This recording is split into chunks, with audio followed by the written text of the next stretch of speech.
Hello friends, നമ്മുടെ മോഹൻലാൽ നായകനായ തുടരും സിനിമ ഒരു പിടുത്തവും കിട്ടുന്നില്ലല്ലോ. ബോക്സ് ഓഫീസിൻ്റെ കാര്യത്തിൽ ഒരു തീരുമാനമായി.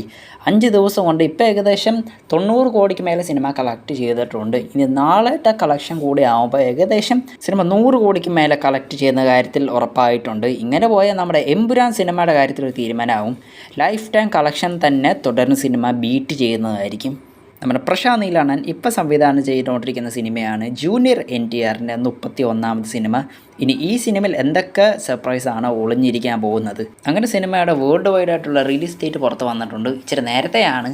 ഈ വരുന്ന 2026 ജൂൺ മാസമായിരിക്കും സിനിമ വേൾഡ് വൈഡ് റിലീസിനെത്താൻ പോകുന്നത്. ഇപ്പോഴേ അങ്ങ് റിലീസ് ഡേറ്റെല്ലാം പുറത്ത് പറഞ്ഞിരിക്കുവാണ്. അങ്ങനെ മലയാളത്തിലെ ആദ്യത്തെ വാമ്പയർ മൂവിയുടെ പൂജ കഴിഞ്ഞിരിക്കുവാണ്. ജസ്റ്റ് ഒരു പൂജ മാത്രമേ കഴിഞ്ഞിട്ടുള്ളൂ. കൂടുതൽ അപ്ഡേറ്റ് പുറത്ത് വരുന്നതായിരിക്കും.